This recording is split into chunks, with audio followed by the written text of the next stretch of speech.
Aliás, isso que o Gabriel falou é algo fundamental. Quando nós estamos falando dessas opções, e acho que vale a pena nós agora começarmos a aprofundar na questão dos vouchers, que eu sei que é uma grande bandeira de vocês dois, né? Dos vouchers educativos. Nós não estamos falando do fim da escola pública, né? Vocês estão falando de alternativas à possibilidade de escolas públicas. O que a gente defende é que o estudante seja financiado. É ele que tem que ser financiado. Se ele está numa escola pública que a família dele acha que ele está bem servido, ótimo, ele fica lá. Se não, ele pega o financiamento que cabe a ele e ele leva para uma escola da sua escolha. Né? Isso é o voucher, o Vale Escola, né? A bolsa de estudo. Como que funciona na prática? Conta pra gente. Olha, por exemplo, no Chile, onde o sistema de vouchers, de Vale Escola é universal, a família opta e onde quer matricular o filho, né? E, inclusive, há um valor diferenciado para aqueles estudantes mais pobres. Então, o vale dele, a bolsa dele é mais cara e ele pode ele pode usar esse recurso, o recurso é transferido para a escola da escolha. Que às vezes a pessoa pensa assim, se der esse dinheiro na mão da família, o pai vai gastar em cachaça, né? Sempre com essa percepção bem ruim dos pais, né? Pai e mãe pobre não gosta dos filhos, não estão nem aí, né? Essa mania de ver com paternalismo as pessoas que são mais pobres e que se não tiver um cara por trás para ensinar ele o que é importante para o filho dele, ele não sabe, né? Isso me deixa tão chocada porque é tão claro na minha cabeça que isso é racista. E que isso é classista. Preconceituoso. Mas são as mesmas pessoas que posam de uma superioridade moral. Paixões, né? Da virtude.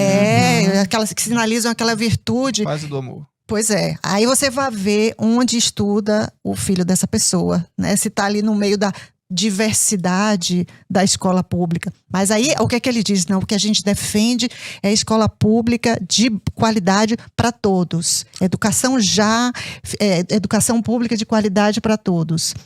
Se isso levar 20, 30, 50 anos, que pena, né? Enquanto isso, o filho dele está lá na escola privada. SUS lá, defendendo o SUS, para o filho dos outros, né? Para o filho dos outros.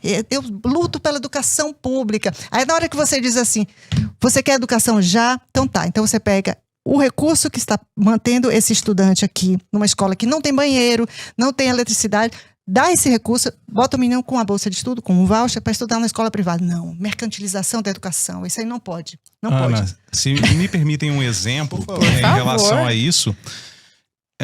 Recentemente, nas minhas redes, eu falei que eu era a favor de um projeto de lei que foi votado em Belo Horizonte proibindo a linguagem neutra. E muita gente questionou, mas você não é libertário? Por que você é contra... você é a favor de uma imposição? Eu falei, não, eu não sou a favor de uma imposição. O meu ponto é o seguinte: as crianças é que são obrigadas por lei a frequentar essas escolas. E os mais pobres não têm outra opção senão essa. Isso. Se por um acaso você dá um voucher para os pais de uma criança que eles se recusam a oferecer, aliás, fazer com que seu filho esteja numa escola onde se ensina gênero neutro, tudo bem. Aliás, se tivesse vouchers, escola charter, poderia propor ou ter escolas de qualquer jeito, inclusive as que têm banheiro único, porque tem umas que não tem nem banheiro, o pessoal está discutindo banheiro único. Né?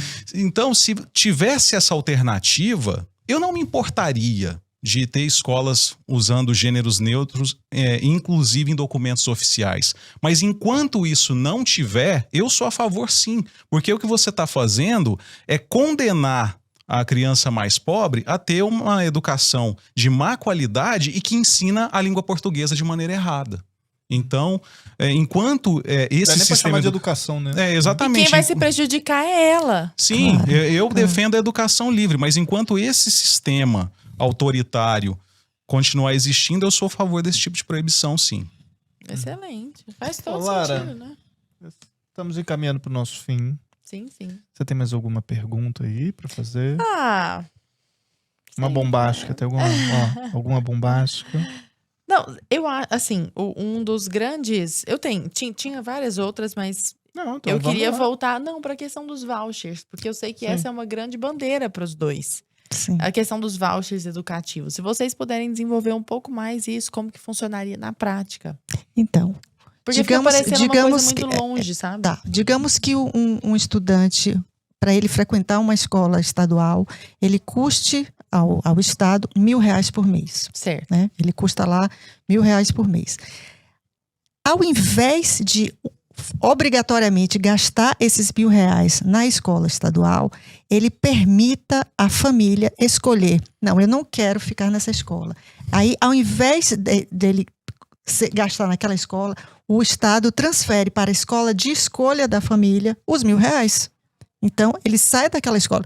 E aí, existem vários sistemas de voucher, né, desse Vale Escola.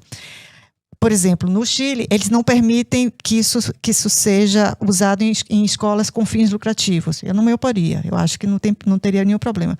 Mas, ainda que fosse, então, fossem escolas sem fins lucrativos. Aí, esse recurso é transferido para a escola de escolha da família, e muito bem. Existe além desse método de vale escola, dessa bolsa, em alguns estados nos Estados Unidos, tem algo que vai além.